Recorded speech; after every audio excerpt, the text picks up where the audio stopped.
Hello friends, स्वागत है आप सभी का आपके अपने YouTube channel Dhawan study point के अंदर। दोस्तों, आज की वीडियो आपके लिए बहुत ज़्यादा इंपॉर्टेंट होने वाली है उन विद्यार्थियों के लिए जिन्हें लगता है कि हम लोग मैथ्स के अंदर हमें डर लगता है, मैथ्स हमें समझ में नहीं आती है, मैथ्स में हमें बहुत ज़्यादा टाइम लगता है और मैथ्स जो है हमें मतलब एक बहुत बोरिंग लगती है, मैथ्स हमें समझ ही नहीं आती है। और आप लोग ये कह सकते हैं कि सर मैथ में तो 100% लाना तो असंभव है। ठीक है, ये जो बोलने वाले स्टूडेंट है उन्हीं के लिए आज ये वीडियो है, तो वीडियो को कंप्लीट जरूर देखना। वीडियो के एंड में आप लोग खुद ही ये बोल दोगे कि हाँ सर, मैथ्स पढ़ना वास्तव में बहुत आसान है, मैथ्स में हम लोग पूरे में से पूरे नंबर ला सकते हैं और इसको हमें कोई भी नहीं रोक सकता। तो वीडियो को हम लोग शुरू करने से पहले अगर आप लोग चैनल पर नए हैं तो आप लोग चैनल को सब्सक्राइब कर सकते हैं, साथ में ही बेल आइकन प्रेस कर लेना ताकि आने वाली अपडेट नोटिफिकेशन रिजल्ट आपको टाइम पर मिलते रहे। तो शुरू करते हैं हमारी वीडियो को। देखिए, आज ये छोटा सा टॉपिक हालांकि तो कि आपको मैथ्स में 100% में से यानी कि जितने भी आपकी मैथ आती है, चाहे आपकी पटवारी हो, चाहे आपके रेलवे हो, बैंक हो, गवर्नमेंट का कोई भी ऐसा एग्जाम जहां पर मैथ आती है, और मैं तो ये कहूंगा कि 99% एग्जाम्स ऐसे होते हैं गवर्नमेंट के, ठीक है, सरकारी नौकरी वाले, जिनके अंदर मैथ्स कहीं ना कहीं आपको देखने को मिलेगी आपको। और अगर आप लोग इससे भाग के चलोगे तो फिर नौकरी भी आपसे जो है वो दूर भागती हुई जाएगी। ठीक है, इसीलिए मैथ्स को आपको दूर नहीं भागना है, बल्कि आपको अब मैथ्स का जो डर है ना उसको भगाना है आपको। और वो डर कैसे भागेगा, पहले देखिए आपके कौन कौन से आपके डाउट्स बनते हैं वो मैं आपको बताता हूँ। ठीक है, जो स्टूडेंट बोलते हैं ना कि सर हमें मैथ्स समझ में नहीं आती, देखो क्वेश्चंस क्या क्या बनते हैं। देखो, बहुत सारे स्टूडेंट बोलते हैं कि सर मैथ्स हमें समझ ही नहीं आती। पहला डाउट तो बोलते हैं कि सर मैथ्स हमें समझ ही नहीं आती। ठीक है, दूसरा क्वेश्चन जो स्टूडेंट का बनता है कि सर गलती से हम लोगों ने अगर मैथ्स पढ़ ली तो हम लोग क्या करते हैं, अगले दिन इसको फिर भूल जाते हैं। ठीक है, या फिर हम लोग कोई फॉर्मूले पढ़ते हैं तो हमने मान लीजिए हमने एक चैप्टर पढ़ा आज, ठीक है, कल हमने दूसरा चैप्टर पढ़ा, और जैसे जैसे हम लोग चैप्टर हमारे खत्म होते जाते हैं और पीछे वाला चैप्टर हमारे से दिमाग से निकल जाता है, आगे वाला समझ में आ जाता है, पीछे वाला निकल जाता है, आगे वाला हमारे समझ में आ जाता है। यानी कि जैसे जैसे हम लोग आगे बढ़ते हैं पीछे वाले चैप्टर हमारे दिमाग से बिल्कुल साफ होते रहते हैं, और जब लास्ट में हम लोग रिवीजन करते हैं तो हम लोग जब तक सब कुछ भूल चुके होते हैं। तो क्या कारण है इस चीज़ का कि हम लोग, देखिए आपने दो तरह के स्टूडेंट देखे होंगे। एक स्टूडेंट तो ऐसा होगा जिसे मैथ्स बिल्कुल भी नहीं आती, लेकिन फिर भी वो मेहनत करके सब कुछ सीख के और वो मैथ्स में 100 में से 100 नंबर ले आता है, यानी कि 100% नंबर ले आता है चाहे किसी भी एग्जाम में हो। एक स्टूडेंट ऐसा होता है जिसे मैथ्स आती है लेकिन फिर भी वो पूरे नंबर नहीं ले पाता। उसका क्या रीजन है यहाँ पर, वो मैं आपको समझाने वाला हूँ। देखिए, तो मैंने आपको बताया था कि हम लोग 5 पॉइंट पढ़ेंगे, और वो 5 पॉइंट अगर आप लोगों ने सीख लिए तो मैं आपसे कह रहा हूँ कि आपको कभी भी मैथ्स के अंदर कोई दिक्कत नहीं आएगी। मैथ्स में जितने नंबर की आपकी मैथ्स आती है, जितने क्वेश्चंस आते हैं, पूरे के पूरे आप लोग कर पाओगे, ये मेरी गारंटी है। और ऐसा मैं क्यों कह रहा हूँ, क्योंकि मुझे खुद 5 से 6 साल का एक्सपीरियंस है मैथ्स पढ़ाने का, और मैंने कम से कम 4 से 5 एग्जाम में पूरे में से पूरे नंबर लाया हूँ मैथ्स के अंदर। एसएससी सीजीएल मैथ्स आपको पता होगा, काफ़ी अच्छा एग्जाम होता है मैथ्स का, 200 नंबर के पेपर होता है, 200 में से 200 नंबर लेके आया था। ठीक है, चाहे बैंक के हो चाहे आपके रेलवे को, मैथ्स में हमेशा पूरे नंबर लेके आता हूँ मैं। और वो क्यों लेके आता हूँ उसका सीक्रेट आपको आज मिल जाएगा यहाँ पर। ठीक है, देखिए, तो मैंने यहाँ पर छोटे छोटे 5 पॉइंट लिखे हैं। हालांकि ये पॉइंट आपको दिखने में बहुत ही आसान लगेंगे आपको, लेकिन इनमें कुछ ना कुछ आपका एक छोटा सा एक राज छिपा हुआ है, और वो क्या छिपा हुआ है वो आप लोग देखिए। देखिए, पहला पॉइंट कह रहे हैं कि नोट्स बनाने हैं और उसके बाद आपको शॉर्ट नोट्स बनाने हैं। देखो, नोट्स सभी लोग बनाते हैं, लेकिन शॉर्ट नोट्स जो है मैं आपसे कह रहा हूँ कि मुश्किल से मुश्किल 5% स्टूडेंट ही बनाते हैं, और वो 5% स्टूडेंट ही क्या होते हैं, एक सिलेक्शन लेके चले जाते हैं।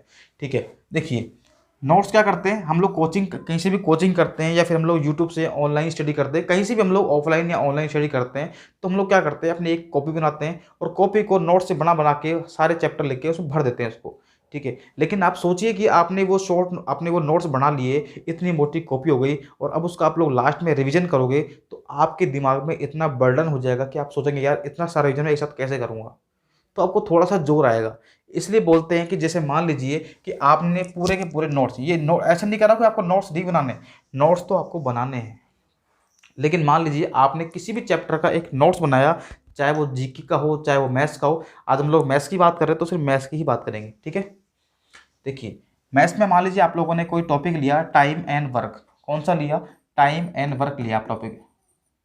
मैं एक एग्जांपल आपको समझा रहा हूँ। आप लोगों ने एक टॉपिक लिया टाइम एंड वर्क। अब ध्यान रखना, आपने ये टॉपिक पढ़ लिया, आपने इसके पूरे नोट्स बना लिए।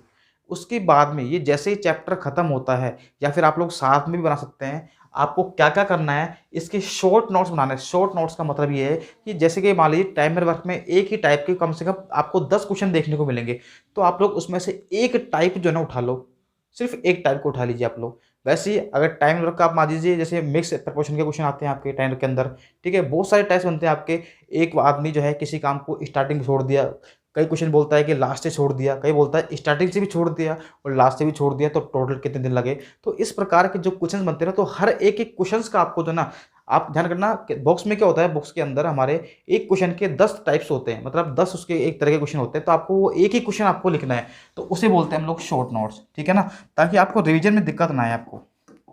तो ये बोलते हैं आपको शॉर्ट नोट्स। हर प्रकार के जो आपके टाइप्स है वो आपको एक कॉपी में लिख लेने हैं, और ऐसे आपको शॉर्ट नोट्स बनाते हुए चलने हैं हर टॉपिक के, ताकि जब लास्ट में आप लोग रिवीजन करते हो तब आपको दिक्कत नहीं आए, ठीक है। तो पहला पॉइंट आपका यहाँ पर क्लियर हो गया।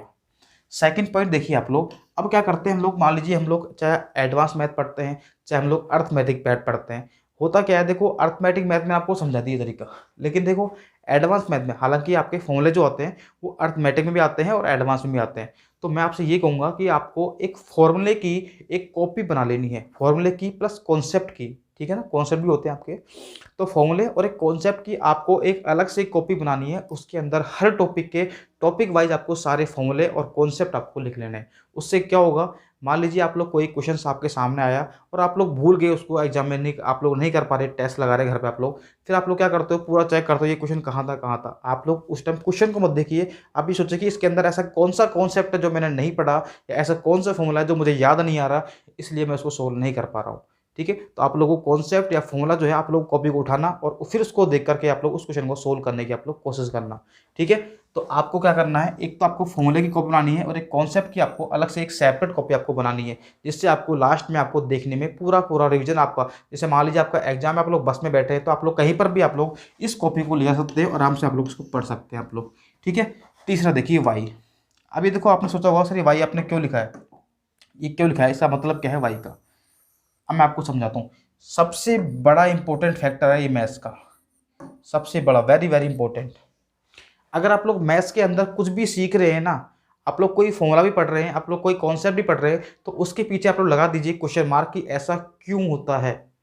एग्जाम्पल आपको देता हूँ मैं, जैसे मान लीजिए आप लोगों ने, देखो मैं एडवांस मैथ का आपको देता हूँ एग्जांपल, ठीक है, वैसे ही आपको अर्थमेटिक होती है, अभी मैं आपको सारे तो एग्जांपल नहीं दे पाऊंगा, लेकिन छोटे छोटे एग्जांपल आपको दे सकता हूँ।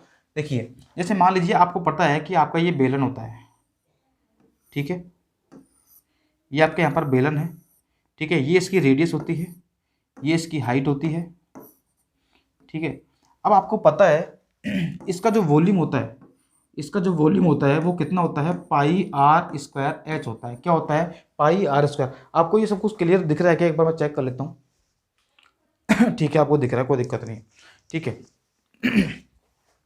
तो इसका जो वॉल्यूम होता है वो पाई आर स्क्वायर होता है। अब आप क्या करते हो कि ये फॉर्मूला आप लोग रट लेते हो, आप लोग ये फॉर्मूला जो है वो रट लेते हो, और फिर आपको लगता है कि मुझे तो ये टॉपिक खत्म, ये जो बेलन वाला जो क्वेश्चन था इसके पूरे कॉन्सेप्ट मेरे क्लियर है, क्योंकि मुझे तो फॉर्मूले याद है, क्योंकि मैंने तो आयतन का भी याद कर लिया, मैंने इसका पृष्ठीय क्षेत्रफल याद कर लिया, मैंने इसका कुल पृष्ठीय क्षेत्रफल याद कर लिया, सारे फॉर्मूले याद कर लिए। अब इस चैप्टर से मैं कुछ भी नहीं पढ़ूंगा, सब कुछ मैंने पढ़ लिया, ऐसा आपको लगता है, लेकिन वो आपकी गलत फहमी होती है।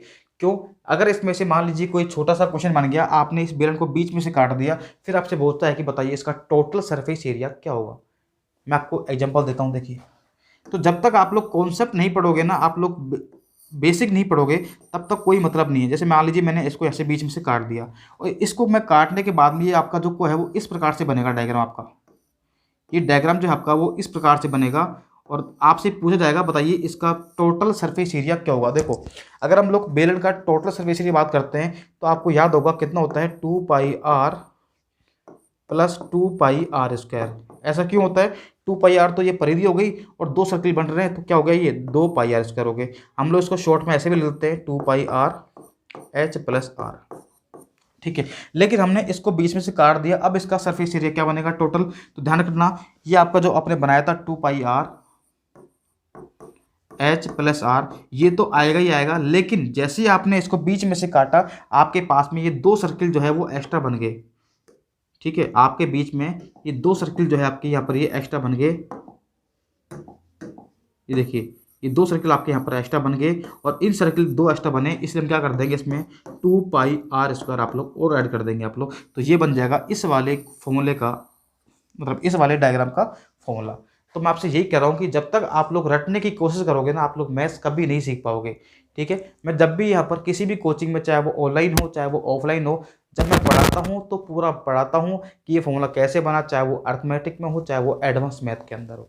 ठीक है, तो ये चीज़ें आपको यहाँ पर सीखनी पड़ेंगी। अब मैं आपको ये समझाता हूँ कि ये volume pi r square h कैसे आया। देखो, आज मैं आपको पूरा नहीं पढ़ा रहा हूँ, लेकिन मैं आपको समझा रहा हूँ कि आपको मैथ्स पढ़नी कैसे है। ठीक है, देखिए,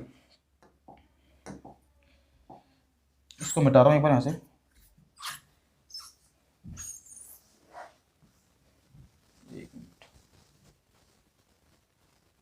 हाँ, आप देखिए, तो ये देखिए फॉर्मूला मैंने लिखा है यहाँ पर, पाई आर स्क्वायर एच कैसे आया, ये मैं आपको सिखाने की एक बार कोशिश करता हूँ।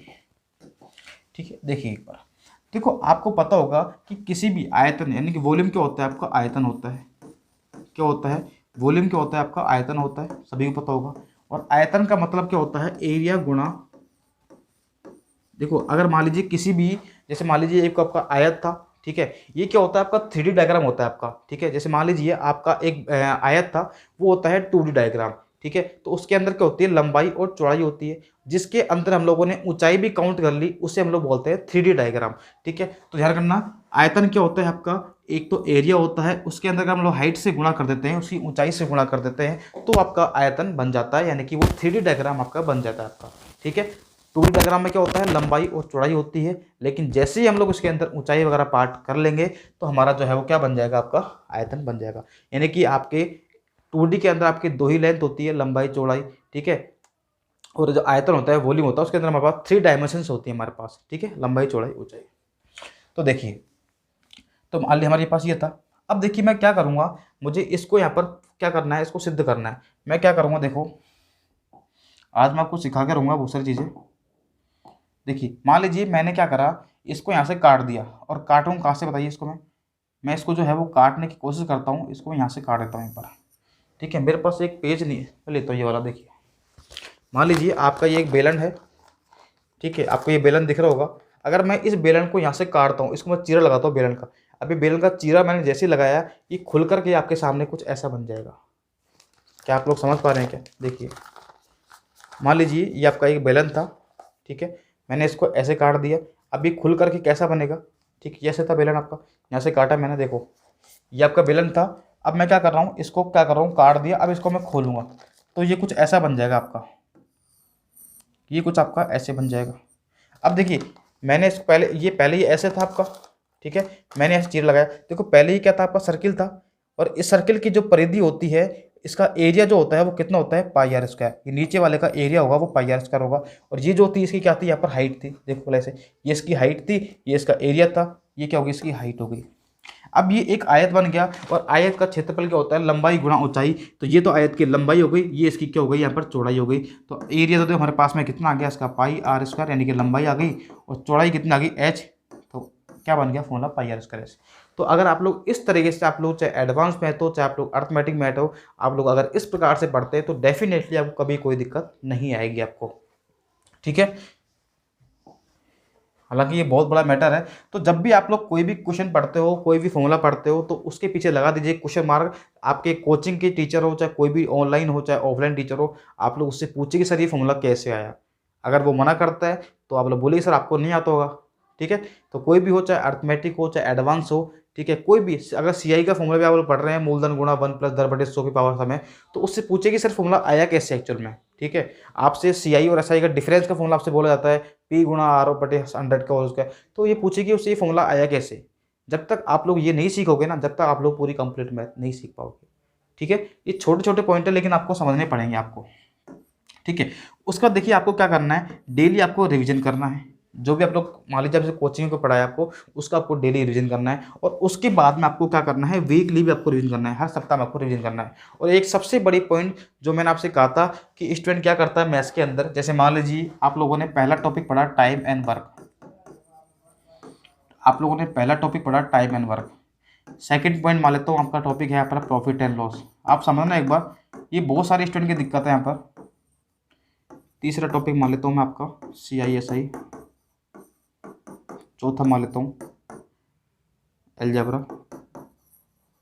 अब देखो जब टीचर जो है ये टाइम एंड वर्क पढ़ाना स्टार्ट करता है तो आपको टाइम एंड वर्क आप लोग बहुत अच्छे से आप लोग पढ़ लेते हैं। आप लोग डेली पढ़ते हो, घर पढ़ते हो, कोचिंग पढ़ते हो और आप लोग टाइम एंड वर्क के अंदर पूरी पीएचडी कर लेते हो। आप लोग 1000 क्वेश्चन कर लिया आप लोगों ने, 500 क्वेश्चन कर लिए, कोई फर्क नहीं पड़ता, ठीक है।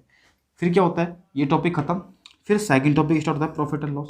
फिर क्या होता है कि आपके दिमाग में प्रॉफिट एंड लॉस के जो फॉर्मूले हैं, कॉन्सेप्ट है, वो आपके दिमाग में घुसने लगते हैं और जो पीछे वाला जो मैटर आपका टाइम मैनेजमेंट वाला, ये आपके धीरे धीरे आपका छूटने लगता है। पूरा नहीं छूटेगा एक साथ, लेकिन धीरे धीरे आपके दिमाग से स्किप होता जाएगा आपके। फिर आप लोग अगला चैप्टर पढ़ोगे तो फिर क्या होगा, थोड़ा थोड़ा आपका प्रॉफिट एंड लॉस जाएगा और थोड़ा थोड़ा आपका टाइम लग जाएगा। फिर आप लोग जब लास्ट में पढ़ोगे ना, आप लोग लास्ट वाला चैप्टर पढ़ते रहोगे तो ये पीछे वाले पूरे भूल जाओगे और आपको आगे वाला ही याद रह जाएगा। फिर हमें लास्ट में क्या आती है, दिक्कत आती है याद करने में। अब इस वाली जो समस्या है इसको दूर कैसे करें, देखिए देखो, मान लीजिए आपको टॉपिक है आपका टाइम एंड वर्क आपका, तो आप क्या करिए, पहले तो ये तो आपको पढ़ना ही पढ़ना है। फिर जैसे ही आपका अगला चैप्टर स्टार्ट होता है तो आपको क्या करना है, पिछले वाले चैप्टर के भी आपको 10, देखो ये तो पढ़ना ही पढ़ना है, प्लस आपको पिछले वाले जो चैप्टर है उसके भी आपको 10 क्वेश्चन करना है, ठीक है। इससे क्या होगा, पिछला वाला क्वेश्चन जो आपका चैप्टर है उसका रिवीजन भी होता जाएगा आपका, ठीक है। आप लोग कॉन्सेप्ट नहीं बोलोगे। फिर आपका तीसरा टॉपिक आया, आपको ये तो पढ़ना ही पढ़ना है, फिर आपको इसके भी 10 क्वेश्चन करना है और पिछले वाले जो टॉपिक था इसके भी आपको 10 क्वेश्चन करना है और ऐसे ही आपको करते हुए चले जाना है। इससे क्या होगा कि आपके आगे आने वाले चैप्टर भी आप लोग नहीं भूलोगे, पीछे वाले चैप्टर भी आपका रिवीजन होता रहेगा। और फिर आपको जैसे ही आपके 7 दिन कंप्लीट होते हैं और हर 7 दिन में आप लोग जो आपने पूरा पढ़ा है उसका आप लोग एक बार रिवीजन कर लो, गारंटेड है आपको मैथ्स बहुत से प्यार हो जाएगा आपको। देखो मेहनत तो करनी पड़ेगी। अगर आपको सोच रहे हो कि मैं डरता रहूँगा तो आप लोग डर के मारे कभी भी कुछ नहीं पढ़ पाओगे, ठीक है। तो पढ़ना तो आपको पड़ेगा। अब आपकी मर्जी है आप लोग कैसे पढ़ते हैं, क्या करते हैं, क्या नहीं करते हैं, ठीक है। आई होप ये वाली वीडियो आपके लिए बहुत हेल्पफुल रही होगी। हेल्पफुल रही है तो वीडियो को लाइक कर देना, शेयर कर देना और कमेंट करके बताना कि आपको आज की क्लास कैसी लगी। Okay, thank you so much. मिलते हैं अगली वीडियो में, तब तक के लिए बाय बाय।